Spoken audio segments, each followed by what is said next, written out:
Muy buenas tardes a todos y todas. Muchas gracias por acompañarnos en este programa que la UNAM tiene preparado, que le hemos denominado Jueves de la UNAM.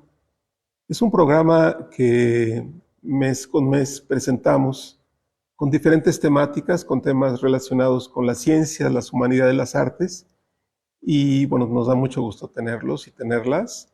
El día de hoy tenemos a ustedes de manera presencial y también al público que nos sigue a través de las redes sociales, que también está presenciando a la distancia esta conferencia. Bienvenidos a todos y todas. Y bueno, sin más, quiero compartirles que el día de hoy tenemos a un gran invitado, un gran amigo y también un gran conocedor del tema. Es el maestro Jorge Labarte, a quien le doy la más cordial bienvenida. Y antes de cederle la palabra, y para no interrumpirlo, quisiera brevemente leer una reseña biográfica de su trayectoria profesional de manera muy sucinta. Jorge Labarte Ríos nació en la Ciudad de México, es licenciado en Derecho por la UNAM, tiene estudios de posgrado en el Instituto Internacional de Administración Pública en París, Francia. En su desempeño profesional destacan sus actividades como promotor cultural. Fue director del Instituto Estatal de la Cultura de Guanajuato al momento de su creación y puesta en operación. Y luego en el periodo 2000-2006, y también ha sido docente en diversas instituciones educativas. Y bueno, el día de hoy nos da muchísimo gusto tenerlo con una charla que él va a presentar, que es precisamente el producto de una lectura sobre una novela denominada El infinito en un junco, escrita por Irene Vallejo. Y bueno, estamos en manos inmejorables para que el maestro Jorge Labarte nos platique precisamente de este libro. Bienvenido, Jorge. Muchas gracias, Arturo. Buenas tardes. Me da mucho gusto estar en esta ocasión, en este lugar, agradeciendo la muy amable invitación que me hizo mi amigo e hijo de un amigo muy entrañable, con vos, Arturo Joel Padilla. Muchas gracias, Arturo. Al contrario, Jorge, al contrario, un gusto. Vamos a hablar entonces de este libro llamado, por su autora, titulado El infinito en un junco.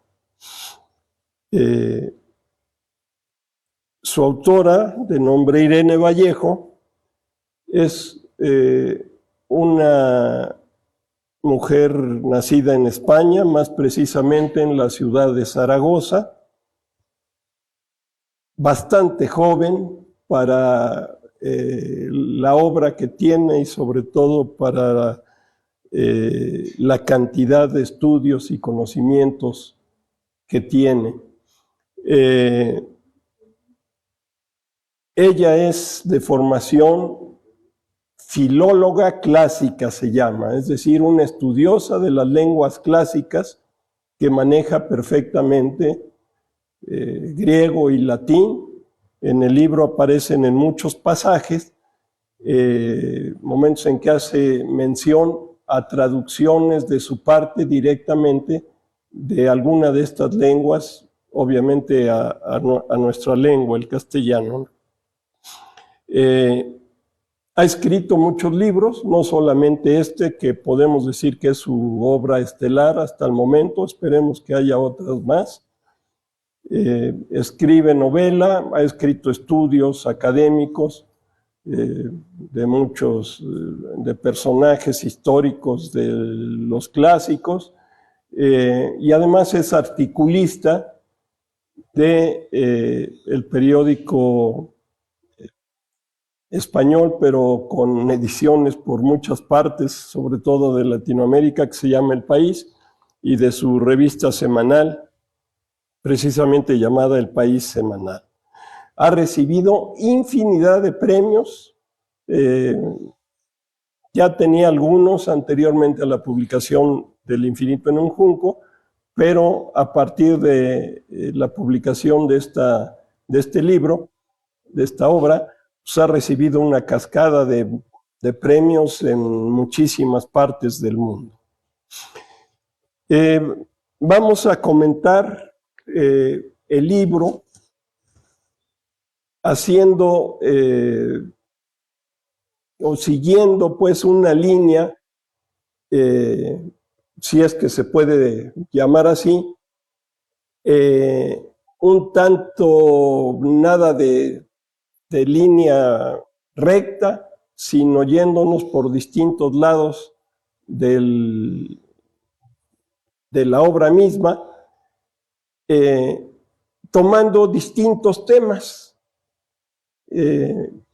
Son comentarios, lo confieso de entrada, ¿no?, que no son de un crítico de literatura, de un especialista en lengua, etcétera, sino las hago atrevidamente a título de lector. Yo soy más que nada un lector, lo he sido toda mi vida, que pues ha intentado hacer un conocimiento más a fondo de esta obra, que cuando la leí me deslumbró, me entusiasmó y que me ha hecho volver a ella una y otra vez. El infinito en un junco ha gozado de un extraordinario éxito, como mencionaba hace un momento, por todo el mundo, puesto que ha sido traducida a muchísimas lenguas. Se publicó originalmente en 2019, septiembre de 2019. Yo tuve conocimiento de esta obra al año siguiente, en plena pandemia, y me llamó mucho la atención el título, El infinito en un junco. Un título, pues, podríamos decir extraño, pero que a mí me sonó desde el principio como con una resonancia poética muy atractiva. Y aparte que, aunque la reseña no era muy extensa, pero sí me daba pistas que interesaban respecto del contenido del libro. Así es que entonces fue mi primera lectura y me llamó la atención al tener este libro que aquí está en el suelo, ¿verdad?, que apenas unos meses después de su publicación inicial era parte de la 16ª edición, que nos habla ya del interés despertado por el libro, ¿no? Es algo rarísimo que un libro de esta naturaleza pues inmediatamente sea difundido, que circule de esa manera, como para que la editorial llamada Ciruela, una editorial que por cierto hace libros muy bellos en su edición,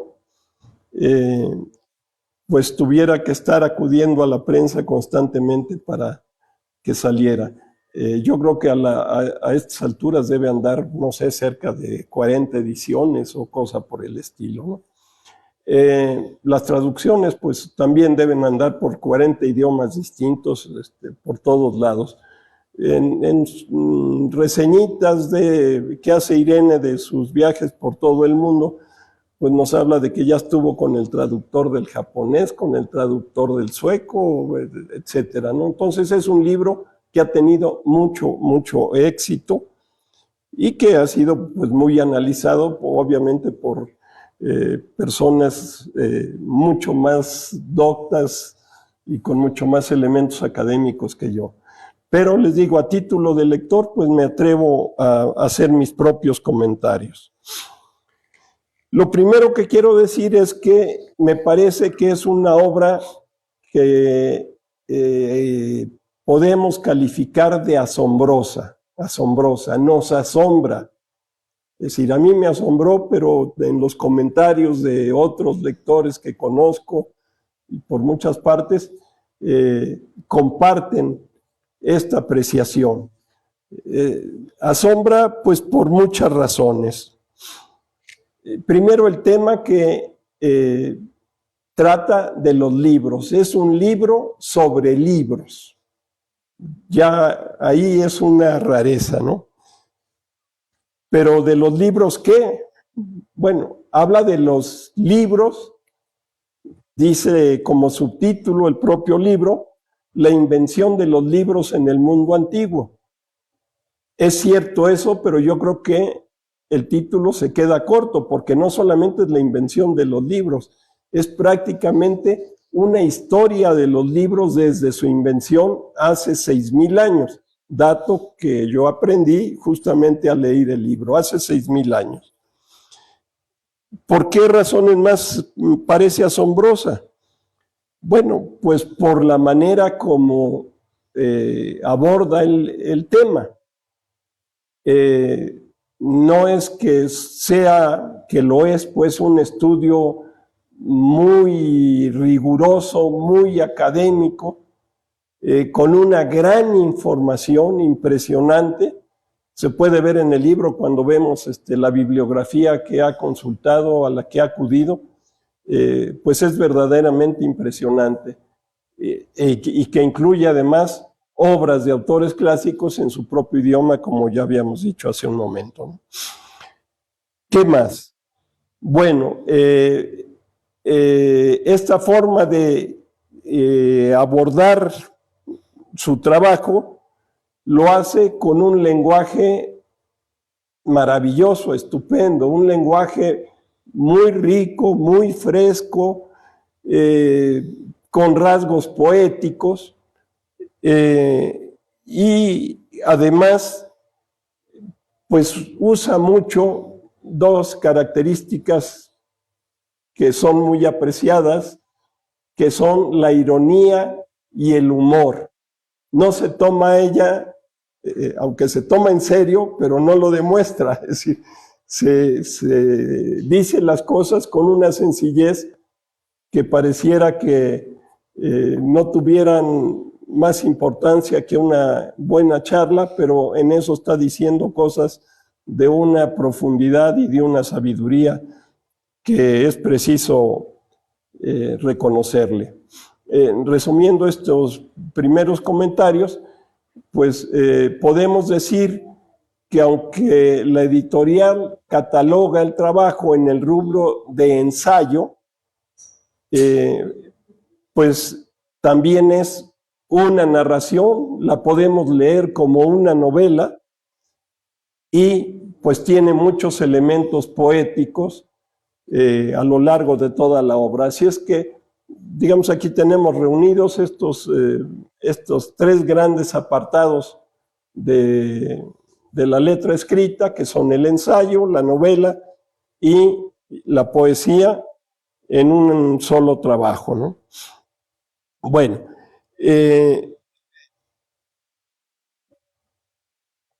puedo añadir también que esta ligereza, esta sencillez, este lenguaje poético no demerita en absoluto la profundidad con que se adentra en el tema, en donde prácticamente pues nos va diciendo, por decirlo de esta manera, casi el todo de diferentes temas que está haciendo, llegando hasta el fondo de lo que significa, de lo que es necesario decir de cada uno de ellos. Esto nos ayuda a asimilar mejor el contenido y hace inmensamente disfrutable la lectura. También quiero hacer aquí un comentario muy personal, porque además del asombro ante la lectura de la obra, a mí me cuestionó, me confrontó, porque me fui encontrando al paso de la lectura con que yo era un perfecto, lo soy en gran medida, ahora mucho menos, un gran ignorante de muchísimas cosas de lo que son los libros, porque eso es lo que me fue ofreciendo para un aprendizaje rápido y muy amplio de muchas cosas que están en torno a la vida de los libros, ¿no?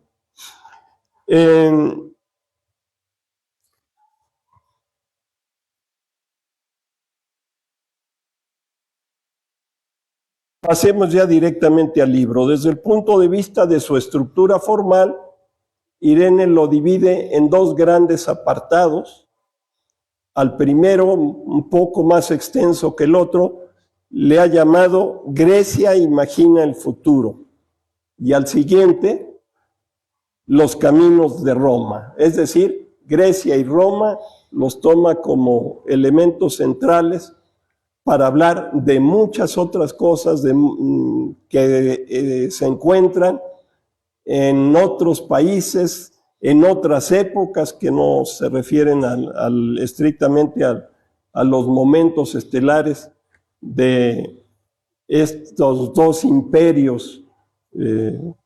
Ahora pues Roma es parte de un país que se llama Italia. Grecia ahora es un país pequeño, pero estamos hablando, ella habla, estudia la gran Grecia que como imperio pues se extendió hasta la India, abarcando todo el este, principalmente de lo que conocemos como Asia, y una parte del este de Europa actual. Y Roma, pues sabemos, es el gran imperio posterior al imperio helénico que traduce o significa, y se usó antes del término de Grecia, la Hélade, este imperio del cual acabamos de hablar. Y pues Roma, al contrario, se extendió mucho más hacia el oeste, abarcando toda la parte del sur, del centro y sur de Europa, desde las Islas Británicas y hasta parte de Asia, principalmente el terreno más cercano a la Grecia actual, pero también al sur del Mediterráneo, en las costas de lo que es África, prácticamente todo el litoral, y muy señaladamente desde Libia, Túnez, Egipto y demás, ¿no? Entonces, estos dos elementos resultan centrales para el libro. En los dos casos, Grecia y Roma, no sigue una línea que con claridad cronológica, vaya diciéndonos en tal año pasó esto y en el que sigue esto otro y en la época siguiente así. No, va según el tema, el contenido del tema, pues va mezclando y haciendo referencias a cuestiones antecedentes o consecuentes posteriormente, ¿no?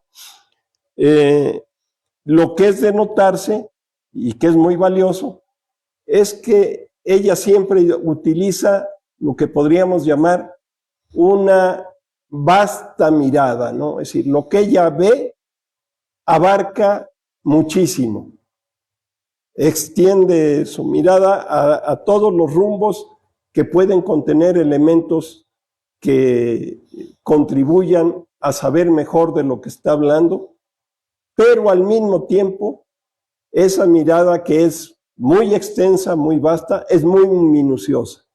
Sabe encontrar los elementos concretos, particulares, y cuál es su conexión con ese todo, con esa amplitud que siempre tiene de referencia, ¿no? Así que bueno, concluyendo esta pequeña parte, pues hay que decir que abarca diferentes tiempos, diferentes épocas, y diferentes geografías, pero es capaz de mezclarlas sin que se vuelvan una maraña, una madeja que no se puede desenredar, sino siempre ubicando las cosas en su punto exacto. Bueno, de los muchos temas que abarca, pues haremos comentarios de algunos de ellos. ¿Por qué? Porque son muchísimos, porque no tenemos el tiempo ni tendríamos la paciencia para hacer referencia a todos. Entonces, ustedes me van a perdonar que lo que sigamos sea producto de mi gusto, de mi interés por lo que yo fui considerando como más importante o más impactante, o las dos cosas a la vez.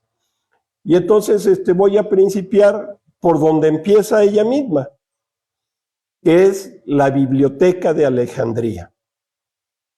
La entrada a su libro no es la de los 6,000 años en que aparecen elementos que podemos ligar con el libro actual, sino siglos, milenios más tarde, que es el cuarto siglo antes de Cristo, que es la época de Alejandro Magno, y es cuando nace o se construye la Biblioteca de Alejandría, que bueno, todos hemos oído hablar de ella, pero yo creo que poco sabemos con precisión acerca de lo que fue, cómo nació y cuánto tiempo estuvo, etcétera, ¿no?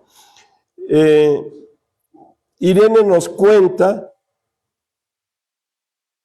cómo apareció, fue construida primero la ciudad de Alejandría. Alejandría no existía, es una ciudad en el delta, o sea, en la desembocadura, un delta muy extenso del río Nilo, y fue precisamente Alejandro Magno quien decidió construir en ese lugar donde no había nada, una ciudad en la que iba a plasmar pues sus ideas de cómo debería ser una ciudad, qué debería tener, en dónde, etcétera.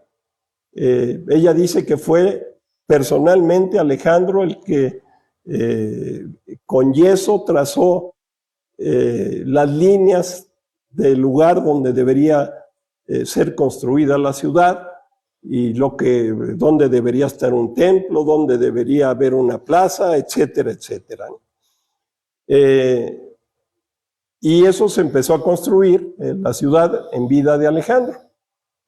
Lo que no se construyó en vida de él fue precisamente la biblioteca, que fue obra de uno de los, llamémosle irreverentemente, pequeños sucesores de Alejandro. Alejandro murió muy joven, murió en algún lugar de lo que hoy es Irán, que antes se llamó Persia, y a su muerte hubo una rebatinga sangrienta entre los que eran sus generales.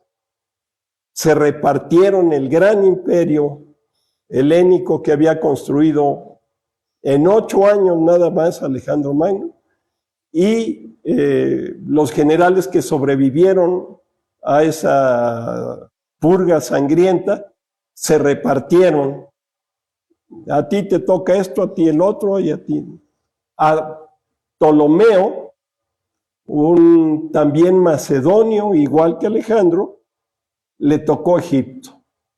Él no tenía ninguna relación con Egipto, y entonces se vio obligado para asumir como faraón de un reino con mucha historia, ya con milenios de historia, para ser aceptado por sus nuevos súbditos, legitimarse ante ellos, pues él decidió que una de las formas muy importante era construir esta biblioteca que Irene nos dice que pues nació sin que haya constancia para ello, nos reitera, de un sueño de Alejandro. Y aquí vale la pena hablar con las letras mismas de Irene Vallejo. Dice: era el sueño de Alejandro tener una leyenda propia, entrar en los libros para permanecer en el recuerdo. Y lo consiguió. Él, Alejandro, cazador de la inmortalidad, ha irradiado la leyenda que soñaba. Dice, continúa diciendo Irene, pero haciendo referencia a que de Alejandro conocemos mucho más, pues al guerrero, al conquistador, al que fue un viajero incesante. Pero dice Irene, si a mí me preguntaran cuál es mi historia favorita, no elegiría las victorias ni los viajes, sino la extraordinaria aventura de la Biblioteca de Alejandría.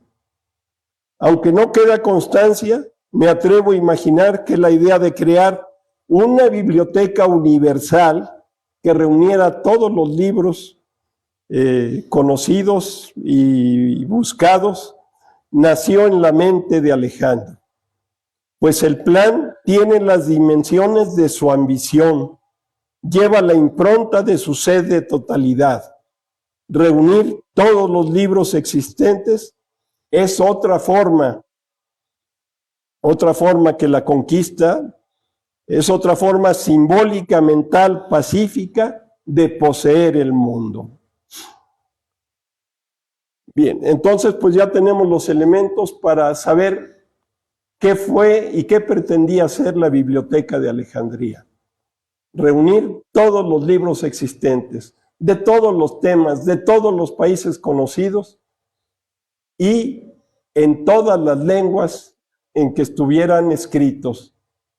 Entonces también en Alejandría va a dar comienzo de una manera, no dar comienzo, sino a asentarse y a florecer la actividad de la traducción. Entonces, estaban todos los libros, pero también sus traducciones. Entonces esto fue obra, como ya dijimos, de Ptolomeo I.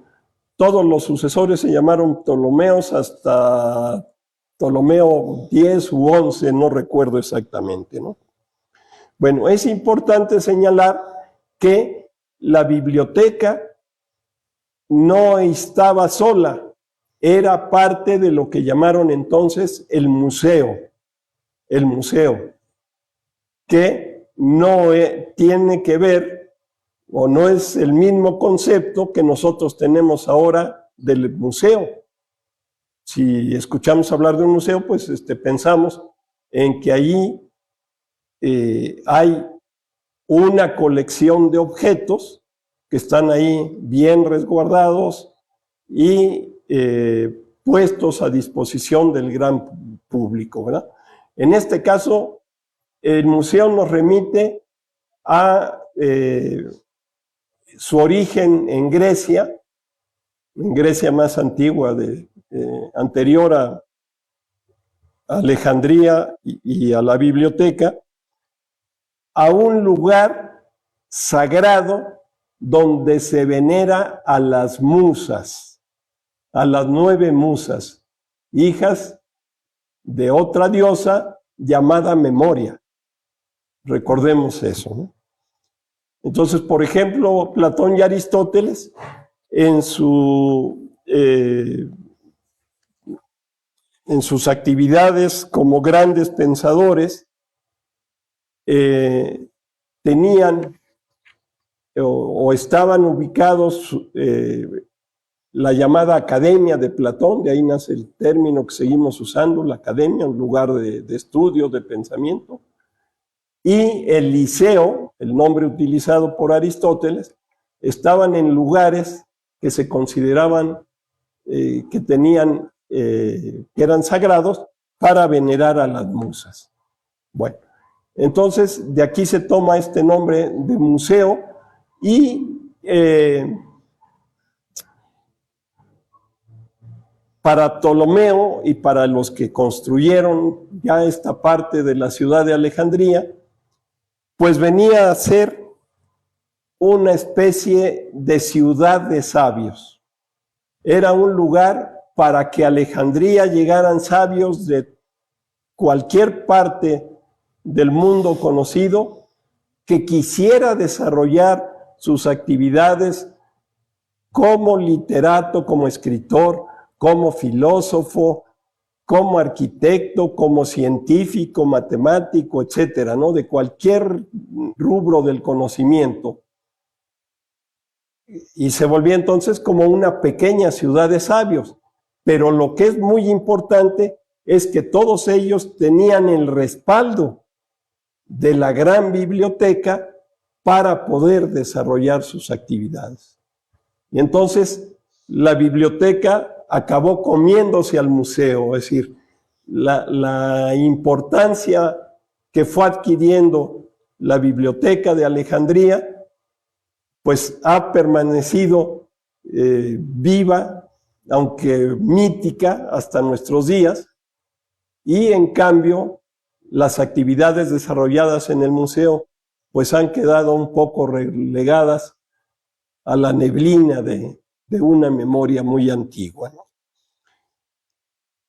Bien, se pueden decir muchísimas más cosas de la Biblioteca de Alejandría, pero pues en obvio del tiempo las vamos a dejar a un lado. Sin embargo, sí hago mención a otro personaje, ya en el interior del museo, llamado Demetrio de Falero, que es muy importante porque se le atribuye ser el creador, el inventor del oficio de bibliotecario.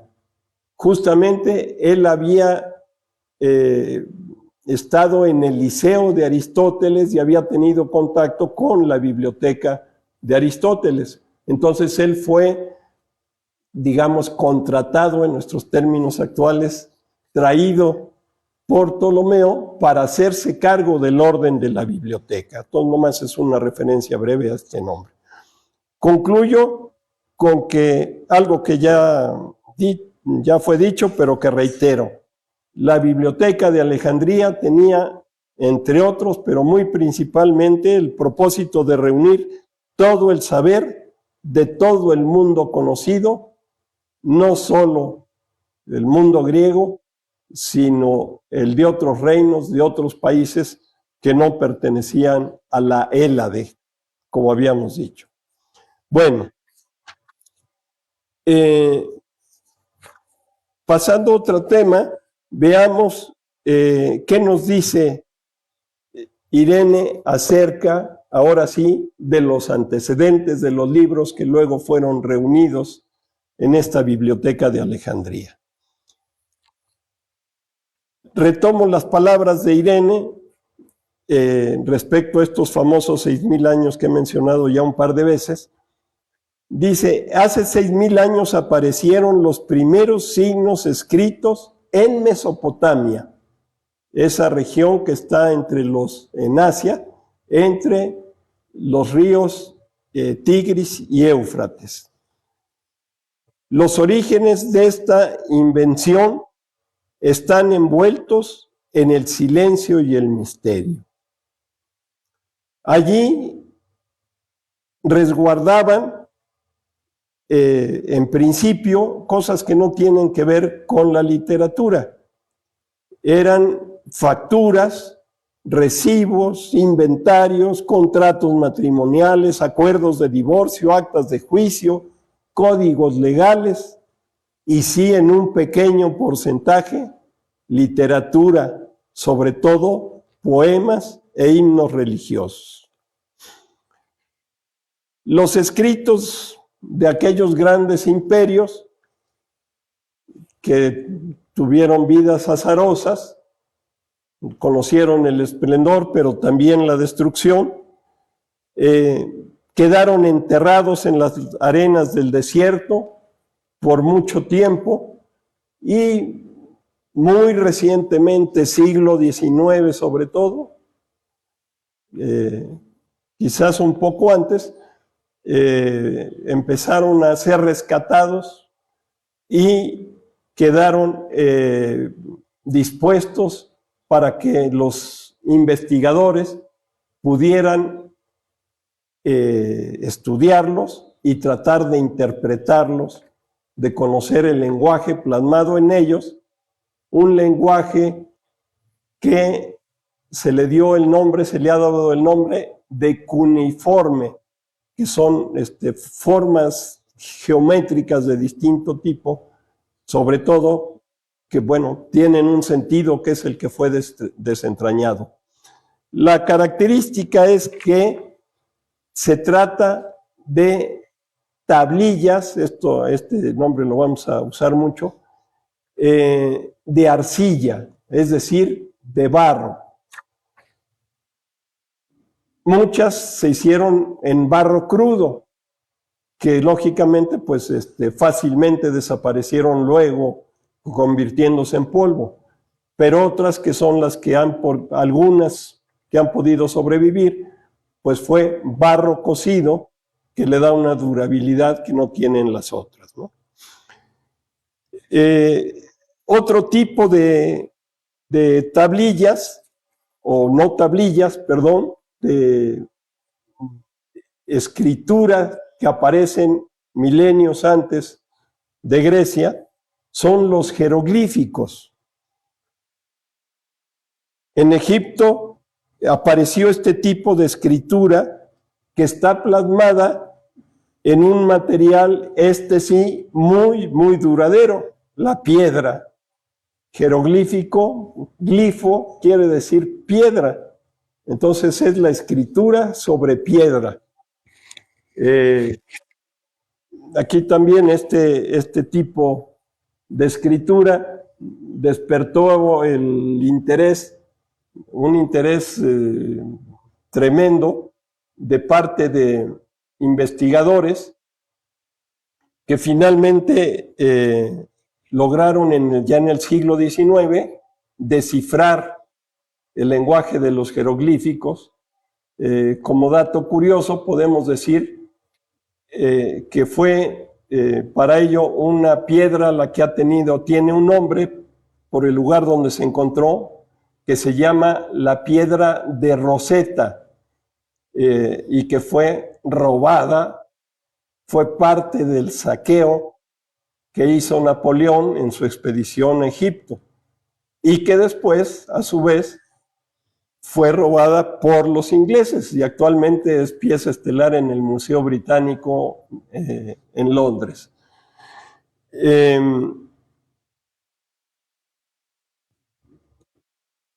Bien, no es el único jeroglífico, desde luego, pero este es el más estelar. En Egipto también apareció otro material para conservar la escritura, y este es de mayor importancia para esta obra precisamente, el papiro. Cuando Irene nos habla del infinito en un junco, está haciendo referencia al papiro. ¿Por qué? Porque el papiro se extrae de una planta acuática, un junco que crece en las riberas del Nilo. Entonces, de ahí viene el papiro y viene el título del libro, junco, en donde Irene nos ofrece contradictoriamente por la palabra, un infinito. Entonces, en el tercer milenio antes de Cristo, 3000 años antes de Cristo, los egipcios descubrieron que con aquellos juncos podían fabricar hojas para la escritura. Y tiempo después, en el primer milenio, recuerden que aquí vamos con la cuenta al revés, porque es antes de Cristo, ¿no? En el primer milenio ya habían extendido su hallazgo a los pueblos del Próximo Oriente. Y durante muchos siglos, hebreos, griegos y romanos escribieron su literatura en rollos de papiro. Bien. El rollo de papiro, dice Irene Vallejo, sigo con sus palabras, supuso un fantástico avance en la historia del libro. Judíos, griegos y romanos lo adoptaron con tanto entusiasmo que llegaron a considerarlo un rasgo cultural propio. En comparación con las tablillas, las hojas de papiro son un material fino, ligero y flexible, y cuando se enrollan es una gran cantidad de texto la que queda almacenada en muy poco espacio. La gran biblioteca de Alejandría, concluye Irene, fue una biblioteca de rollos de papel. Guardaron rollos de papel en cantidades extraordinarias. No solo porque fueran rollos de papel, sino por lo que tenían escrito, ¿no? Bueno, después podemos hablar del pergamino en la ciudad de Pérgamo, que está en lo que hoy es Turquía, a principios del siglo II. Recuerden que hablamos de la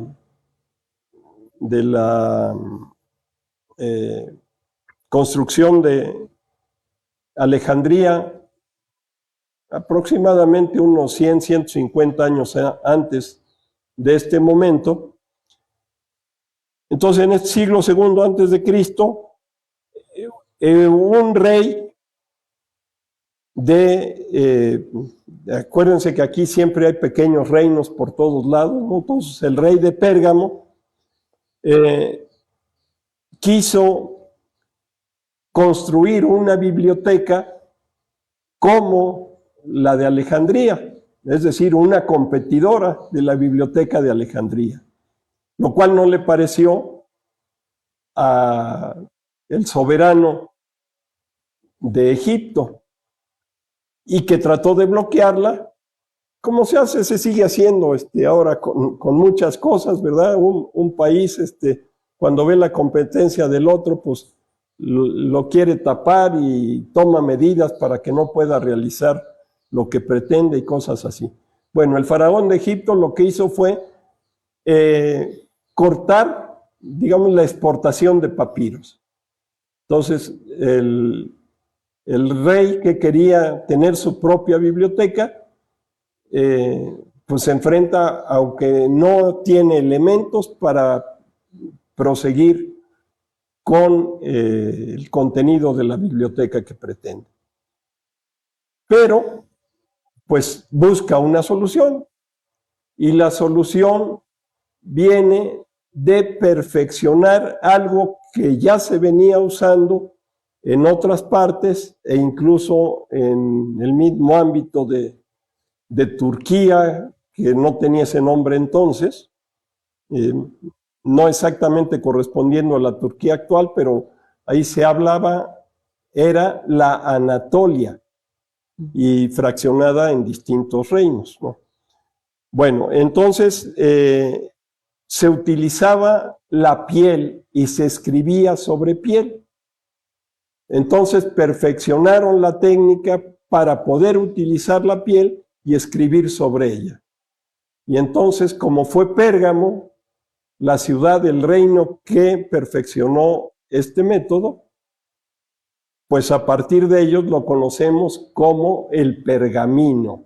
Entonces quedó plasmado el nombre y pues no solo el nombre, ¿no?, sino una actividad de trabajar la escritura sobre piel. Es bonito lo que dice Irene, pues, en la forma que lo describe. Dice: para frustración del vengativo rey faraón, el embargo impulsó un gran avance que además inmortalizaría el nombre del enemigo. En Pérgamo reaccionaron perfeccionando la antigua técnica oriental de escribir sobre cuero, una práctica cuyo uso hasta entonces había sido secundario y local. En recuerdo de la ciudad que lo universalizó, El producto mejorado se llamó pergamino. Unos cuantos siglos más tarde, ese hallazgo cambiaría la fisonomía y el futuro de los libros. A esto vamos a poder hacer algún comentario después. Rápidamente comento que otros materiales utilizados, hemos hablado de las tablillas, pero en particular de las de arcilla, pero se usaron otros muchos tipos de tablillas, principalmente de madera, pero también de metal e incluso de marfil o de hueso, y de diferentes materiales. Es importante comentar que el uso de tablillas fue mayor siglos más tarde, años más tarde, sobre todo en Europa, ya correspondiendo a la época del Imperio Romano, ¿no?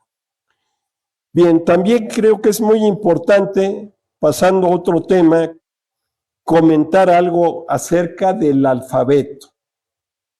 Si hablamos de escritura, si hablamos de palabras, pues tenemos que hacer referencia al alfabeto. Irene dice que un nuevo invento empezó a transformar silenciosamente el mundo durante la segunda mitad del siglo VIII antes de Cristo. Una revolución apacible que acabaría transformando la memoria, el lenguaje, el acto creador, la manera de organizar el pensamiento, nuestra relación con la autoridad, con el saber, con el pasado. Los cambios fueron lentos, pero extraordinarios. Después del alfabeto, nada volvió a ser igual. Eso nos dice Irene. Nos habla también de que, ahí nos está hablando de la importancia que tuvo el alfabeto, pero nos dice que en torno al año 1000 encontramos la escritura fenicia, es decir, en la costa de lo que ahora es el Líbano, en un poema esculpido en la tumba de un rey de la ciudad de Biblos. De aquí va a resultar que en el mundo griego, Biblos va a ser identificado como el libro. Biblos en griego ya significa libro, aunque eso no pasa al latín, en donde libro es conocido como liber. La palabra latina de libro es liber. Bien, lo que es importante, obviamente lo es que nació allí en Biblos, el sistema que los fenicios inventaron como alfabeto es el sistema del cual descienden todas las posteriores ramas de escritura alfabética. La más importante fue la aramea, como una lengua madre, digamos, ¿no? De la cual a su vez provenían la hebrea, la árabe e incluso la india. De esta misma matriz derivó el alfabeto griego y más tarde el latino, que es el nuestro y que ha arraigado en los territorios que se extienden desde Escandinavia hasta el Mediterráneo, es decir, donde estuvo el Imperio Romano prácticamente y las tribus bárbaras del norte, y además los sitios ya no en Europa, sino principalmente en América, aunque también en enclaves en otros continentes, que fueron colonizados por los europeos occidentales.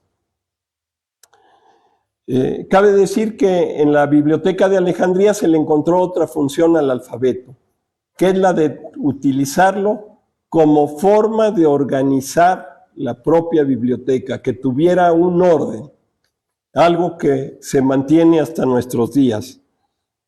El alfabeto, utilizando normalmente, pues, aunque hay variantes, ¿verdad? Pero sí, lo más común, el autor, la letra con la que empieza su apellido, A, B, C, D, etcétera, ¿no?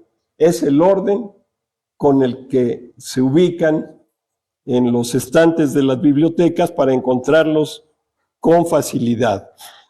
Pero aquí también en Alejandría, el uso del alfabeto para el orden también tuvo otra gran ventaja, que tiene un orden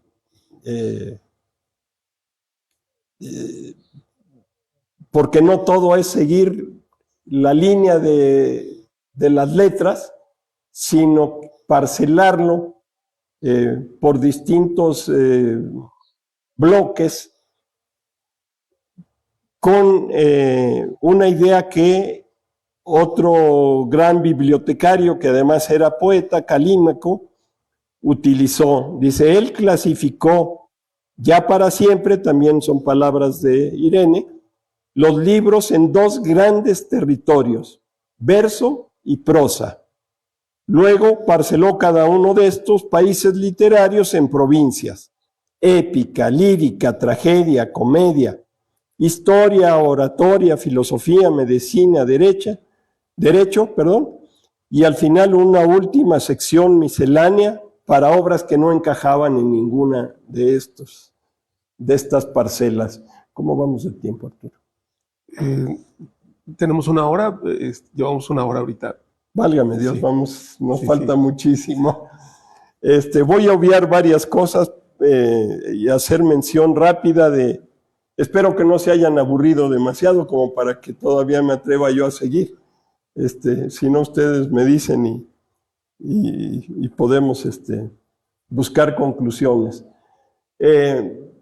Me gustaría mencionar rápidamente, tan rápidamente como pueda, y luego quizá tengamos que hacer una ruptura, un corte abrupto, de la literatura griega. Y de la literatura griega, hablando precisamente de esta primera división de la cual acabamos de hablar, del verso y la prosa. Y más que del verso y la prosa, de la división en el verso entre la épica y la lírica. La literatura empieza con el verso, no con la prosa. Si ahora pues todo lo que se publica es inmensamente mayoritario, todo en prosa. Los poetas, los que escriben en verso, pues son, digamos, una minoría. Pero la literatura empezó con el verso. Empezó con la épica, es decir, con los cantos en verso a los héroes, a los conquistadores, a los personajes más relevantes de la cultura de cada pueblo. Y en el caso de Grecia, que es un caso que nos atañe porque pues finalmente somos parte de la cultura que de allí arranca, empieza con un autor, Homero, que dice Irene, autor de los libros que nos sirva como recordatorio de los libros de la Ilíada y la Odisea. Dice, Homero es un hombre envuelto en el misterio, sin biografía, o tal vez es solo el mote de un poeta ciego. Homero se puede traducir como el que no ve. Probablemente, o dentro de las muchas creencias, algunos autores muy antiguos, Heródoto, por ejemplo, creía que había vivido en el siglo IX antes de Cristo. Heródoto es de 1 o 2 siglos posterior, mientras que otros autores lo imaginaban contemporáneo a la guerra de Troya, que sucedió en el siglo XII. La guerra de Troya, que es precisamente el tema de la Ilíada. Homero, esto es lo que me parece más de llamar la atención, era un vago recuerdo sin contornos, la sombra de una voz a la que atribuían la música de la Ilíada y la Odisea. Los poemas homéricos eran más que un entretenimiento para un público hechizado, pues expresaban los sueños y las mitologías de los pueblos antiguos. La épica nació en el verso, pero en un verso oral. La escritura todavía no aparecía como parte de la literatura, ¿no? Los 15,000 versos de la Ilíada y los 12,000 de la Odisea, que leemos ahora como si fueran 2 novelas, son un territorio fronterizo entre la oralidad y el nuevo mundo, el mundo de la escritura. Entonces nacieron en la oralidad, pero han permanecido en la letra escrita.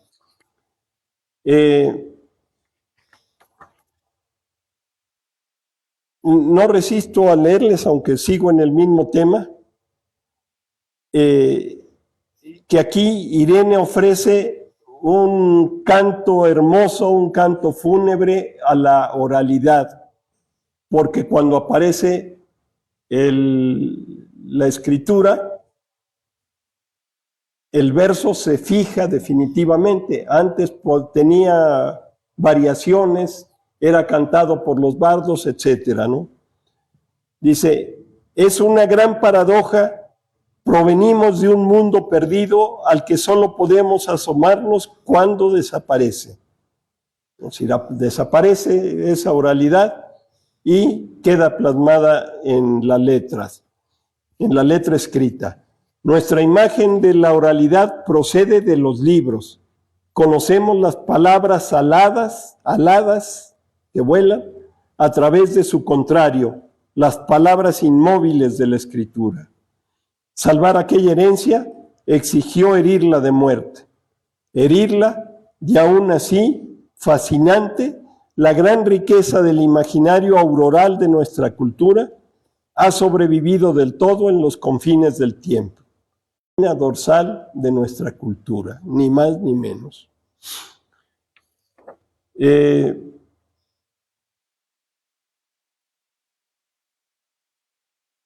Podríamos hablar más entrando en la literatura griega, de la tragedia, de la comedia, de las obras en prosa, etcétera, ¿no? Vamos a dejarlo eso,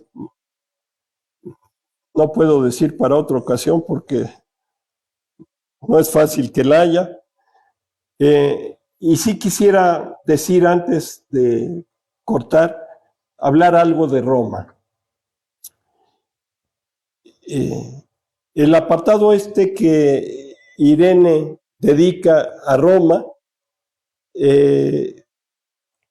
lo introduce hablando de la fundación de Roma, porque en él encuentra ya ciertos rasgos que van a perfilar lo que después podemos llamar el carácter, el talante de los romanos, y que los hizo ser, pues, como dice un lugar común, los dueños del mundo en aquel entonces. Le vamos a pedir que nos adelante estos temas que ya hicimos a un lado, y aquí dejamos la referencia a los caminos de Roma. El nuevo centro del mundo era una ciudad con muy mala reputación. Desde sus orígenes, se atribuye como fecha de fundación de Roma el año de 753 a.C., es decir, el siglo VIII antes de Cristo. Los romanos poseyeron una terrible leyenda negra, con la particularidad, dice Irene, de haberla inventado ellos mismos. ¿Cuáles son las características o el contenido de esta leyenda? Dice, para empezar, un fratricidio. La fundación de Roma, que no es historia científica, sino que es parte de mitos, este mito del cual habla Irene, ¿verdad? Fue fundada por dos hermanos gemelos provenientes de algún lugar, algún reino más al norte de lo que hoy es de lo que siempre ha sido la península itálica, lo que no existía y que apenas como país Italia existe a partir del siglo XIX, finales. Bueno, para empezar, el fratricidio, estos dos hermanos pelearon por ver quién tenía la supremacía y uno de ellos, Rómulo, asesina al otro, Remo. Entonces, empieza con un asesinato, con un fratricidio. Luego, el siguiente paso, dice Irene, fue organizar una auténtica agrupación de delincuentes. La urbe recién inaugurada necesitaba ciudadanos. El joven rey, sin miramientos, declaró Roma territorio de asilo para criminales y fugitivos, anunciando que entre sus muros no serían perseguidos.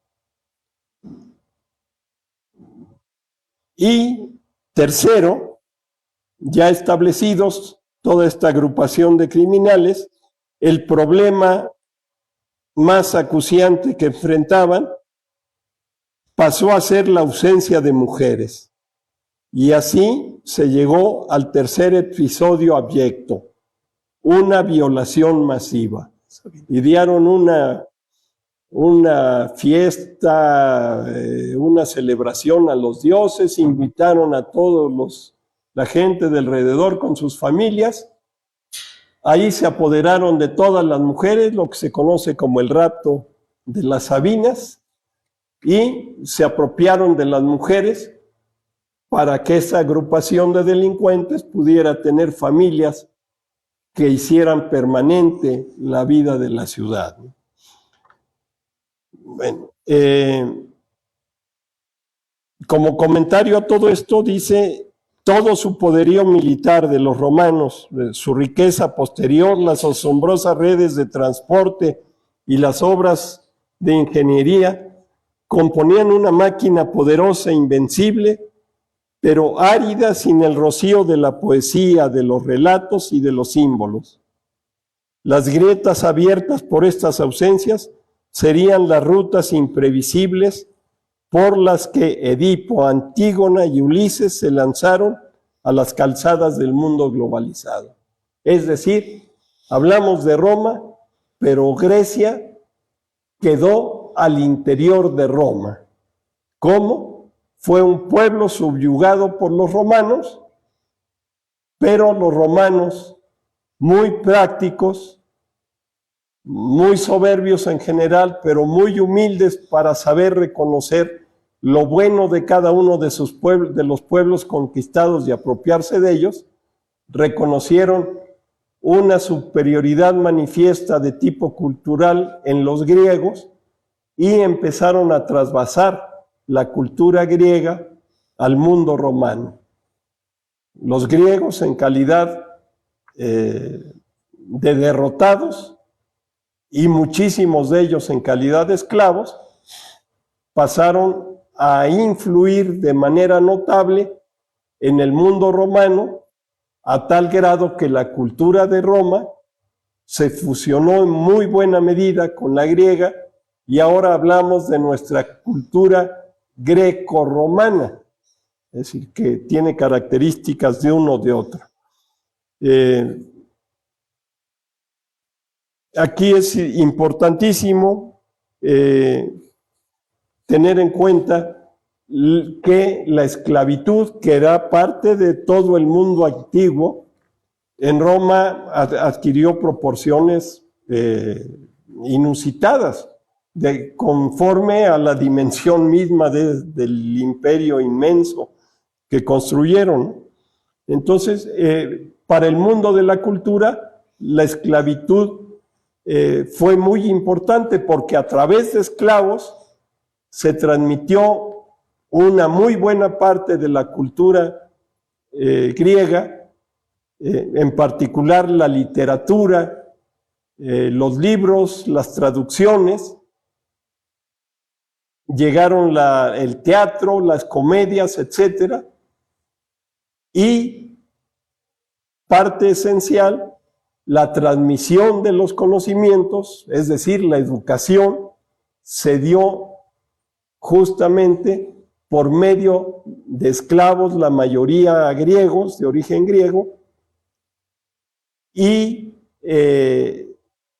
estos esclavos fueron los educadores de las clases dirigentes, de los hijos de las clases dirigentes, y acabaron convirtiéndose también en los copistas, también tomado esto, siguiendo el ejemplo de Alejandría, los copistas de las obras que llegaban a sus manos en otros idiomas, ya sea el griego, que por lo demás fue aprendido por la mayoría de la clase dirigente de los romanos, pero también por quienes pretendían vivir en el mundo de lo que hoy llamaríamos de la cultura, es decir, de escribir, de traducir, de copiar, etcétera, ¿no?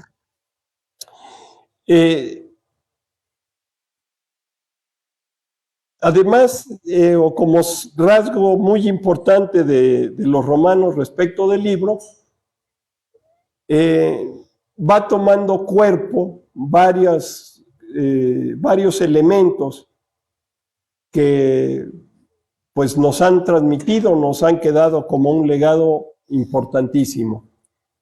Uno de ellos sería el de bibliotecas ya no concebidas en la manera de Alejandría, de una inmensa biblioteca a la que acudían principalmente sabios, sino bibliotecas al alcance de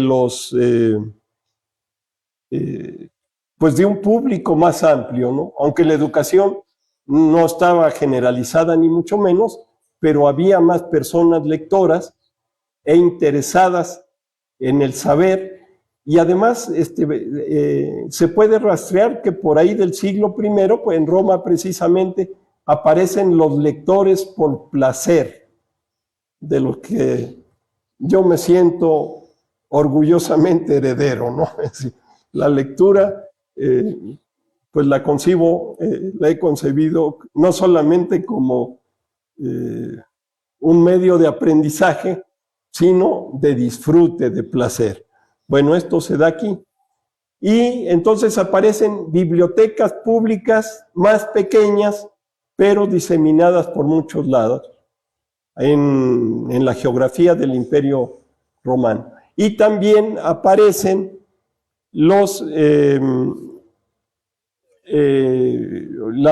bibliotecas privadas de algunos personajes notables de Roma que tuvieron el gusto por poseer libros y que luego los transmitieron posteriormente o las abrieron a un grupo público, pues sí, de conocidos, de familiares, pero que se fue ampliando a personas interesadas en conocer y poder utilizar esos libros. 3 ejemplos rápidos. Primero, los dirigentes enviaban a sus sirvientes a Alejandría y otros lugares a conseguir copias de libros, pero por los que había que pagar. Pero después se dieron cuenta que un método mucho más rápido y menos costoso era el saqueo. Entonces, de sus campañas victoriosas, pues donde encontraban una buena biblioteca, pues cargaban con ella todo. De la primera referencia de esto es en el siglo II antes de Cristo, en la época de la República, no del Imperio, un general llamado Escipión Emiliano, o al revés, Emiliano Escipión, en Macedonia, justamente en la cuna de Alejandro, encuentra la biblioteca real del reino de Macedonia y carga con ella a Roma, enterita. Después de eso, un dictador, Sila, al que normalmente le ponen el título del despiadado Sila, topó, dice Irena, con lo que se puede considerar la joya de la corona. La biblioteca del mismísimo, dice Irene, el mismísimo Aristóteles. Tráiganse en la Roma íntegra. Y un tercer general de nombre Lúculo, este no llegó a ser, digamos, ni cónsul, ni dictador, ni menos emperador, pero era un general exitoso que allí por donde fue pasando, sobre todo en el norte de Anatolia, de lo que hoy es Turquía, cargó con muchas bibliotecas y creó una biblioteca inmensa en Roma que pues llegó a poner a disposición de los interesados, ¿no? Entonces fue la manera de ir creando bibliotecas, primero por los notables, pero después las propias autoridades, los generales, etcétera, por todo el rumbo del Imperio Romano, como ya dije, establecieron bibliotecas. A partir del siglo III, por ahí, quizás antes, se pusieron de moda las termas, es decir, los baños romanos. Entonces, los romanos acudían a las termas, que no solamente era irse a bañar, a meterse a la alberca, que les dieran un masaje, sino que tenían otras funciones donde se juntaban a platicar y que pronto tuvieron bibliotecas. Las bibliotecas pasaron de ser recintos exclusivos de libros a ser utilizados como o en las termas, ¿no? Estaban los baños, las salas de masaje, los conversatorios y también las bibliotecas para quienes se interesaran. Es un dato curioso. Irene habla de las bibliotecas junto al agua de las termas, ¿no? Bien, y tema conjunto pues es el de las librerías. También empieza a circular los libros, los copistas, y los autores acuden al revés, los autores acuden con los copistas cuando quieren varias copias de la obra que han escrito, y de ahí empiezan a nacer un poco las librerías como las conocemos ahora, es decir, lugares donde el libro se pone a disposición no de gentes con nombre y apellido perfectamente conocidas, sino de cualquiera que se interese por ellas. Entonces, por allí hay un antecedente importante. Y yo les agradezco ahora su paciencia muchísimo, que hayan tenido esa paciencia para mantenerse escuchándome.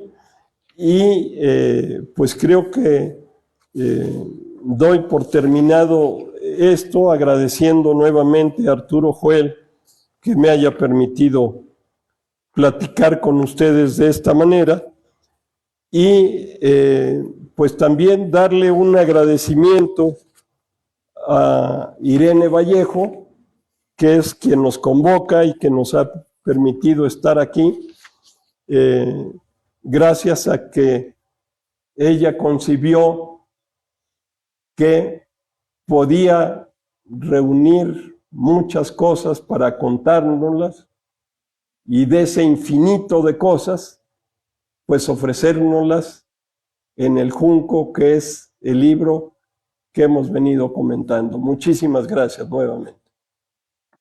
Bien. Uy, me quedó mucho en el tintero. Muchas gracias. Muchas gracias. Vamos a abrir el espacio a una parte muy importante que nos parece. Tenemos varios comentarios en redes sociales, te mandan saludos desde Veracruz, te comentan que es una cátedra maravillosa, te felicitan, nos preguntan si va a quedar grabada esta plática. Sí, va a quedar grabada y va a quedar disponible en redes sociales. En fin, hay varios comentarios en redes sociales. No sé si nos quieran, más bien, que le hagan al maestro Jorge Labarte alguna pregunta en particular que... O quizás un comentario. O algún comentario también. Adelante. Sí. Perdón, ¿cómo ve la relación entre el poder y el control del conocimiento?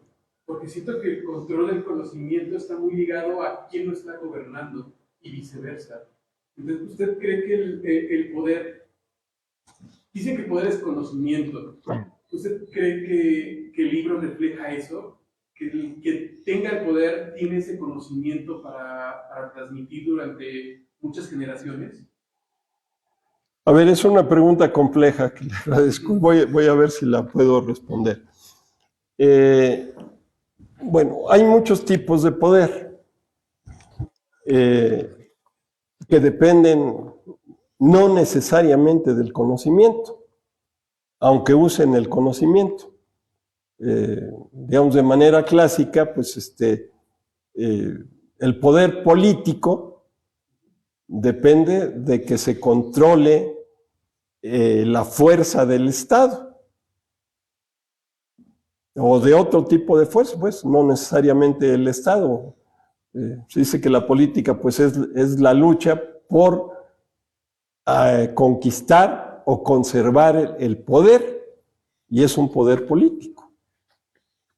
Más peligroso es el poder económico, porque ahí pues que se depende de quien ha acumulado riqueza y que la utiliza para obtener conductas de quienes no tienen esa riqueza, conductas a favor de quien la posee, ¿no? Y hay el poder, pues se habla también del poder ideológico, del poder cultural, dicho de diversas maneras, ¿no? Que tiene que ver con que alguien controla, como te dice, ciertos conocimientos que esconde o que impide que personas que no están en esa posición puedan obtener, pues porque eso implica la posibilidad de que puedan retar el poder que se tiene.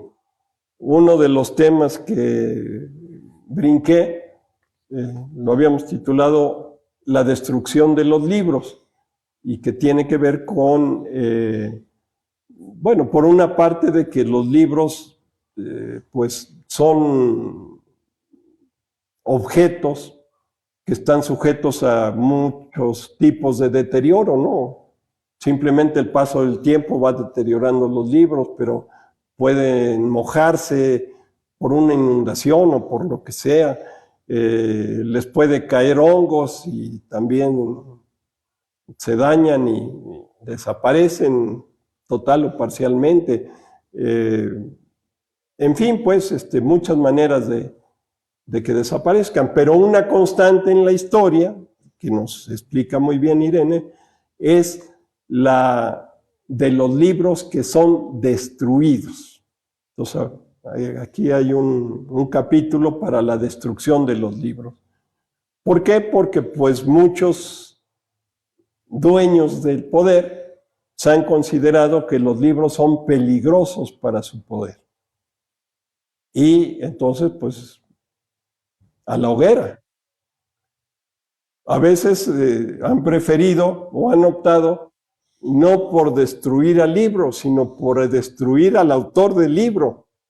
Sí, ha habido quien han matado o condenado a muerte a algún autor, también a libreros, es decir, alguien que ni siquiera es el que lo había escrito. Nos habla Irene de un tal Hermenógenes, que su culpa no fue escribir, sino simplemente transcribir lo que otro había escrito. Y eso fue suficiente para que fuera condenado. Esto en el mundo romano. Pero pues la Inquisición, bueno, pues sabemos de la cantidad de libros que llegaron a la hoguera. Hasta muy poco tiempo, pues la Iglesia tenía, yo no sé si ya hubo una prohibición, digo, una formal eliminación de lo que se llamó el índice. Es decir, se hacía una lista de libros que se consideraban heréticos, blasfemos, etcétera, y desde luego a quien los tuviera o los leyera, pues era motivo de que se considerara en el menor de los casos un pecado, pero también motivo de excomunión. Y si hablamos de tiempos de la Inquisición, pues también se podía dar el caso de un juicio y una condena pues terrible, ¿no? De hoguera como de los libros o de otro tipo. En fin, ¿no? Pues siempre ahí hay una liga clara entre poder y conocimiento. La diferencia es que antes, pues había formas de mayor control, pero en la medida en que la circulación de los libros ha aumentado, que su difusión es mayor, pues ahora pensar, aunque se intenta y en alguna pequeña medida se logra, se intenta cortar la difusión de algún libro, pues es muy difícil que sea total esa eliminación de la posibilidad de que sea leído, sea conocido, sea difundido. No sé si con esto respondo bien. ¿No? ¿Alguna otra pregunta que tengan para el maestro Labarte? Adelante, adelante.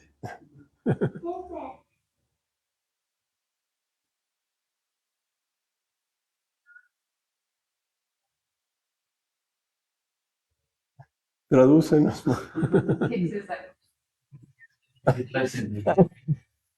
Es un micrófono. Bueno. Muy bien. Adelante. Sí. Yo lo que quisiera es agradecer el haberlo escuchado, porque creo que nos permite tener una visión de este tipo de texto y generar el interés por leer, ¿no? Por conocer. Que sí nos dio una visión, aunque usted menciona que no sé todo, porque entiendo que es muy amplio, pero sí nos permite tener una visión de los aspectos más relevantes. Yo le agradezco a usted su comentario y me siento muy satisfecho de haber despertado ese interés para que lean y disfruten este libro. Muchas gracias. Pues muchas gracias a todos y todas. Y antes de que se vayan, queremos agradecer a Jorge. Es un gran privilegio poder contar con su presencia y además con su charla muy amena y acompañado del libro de Irene Vallejo. Y bueno, queremos agradecérselo también de manera formal, entregándole un agradecimiento de que hago lectura de él. La Universidad Nacional Autónoma de México, a través de su extensión en San Miguel de Allende, otorga esta constancia al maestro Jorge Labarte Ríos por impartir esta charla El infinito en un junco de Irene Vallejo, comentarios precisamente del maestro Jorge Labarte, llevada a cabo el 13 de junio del año 2024 por Mi Raza Hablará el Espíritu, San Miguel de Allende, Guanajuato, firmada por el doctor Javier de la Fuente Hernández, que es nuestro titular de la unidad de extensión de la UNAM San Miguel de Allende. Muchas gracias, querido Jorge. Te entrego. Yo le agradezco mucho y además tiene un significado especial porque la UNAM es mi alma mater. Lo sé, yo lo sé. Al contrario, Jorge, muchas gracias. Gracias a todos y todas, muchas gracias. Y hasta la próxima. Nada más, antes de cerrar, comentarles que tenemos Jueves de la UNAM una vez al mes. El próximo es en el mes de agosto. Y de agosto a diciembre vamos a continuar un jueves de cada mes para poder presentar alguna conferencia. Muchas gracias a todos y todas.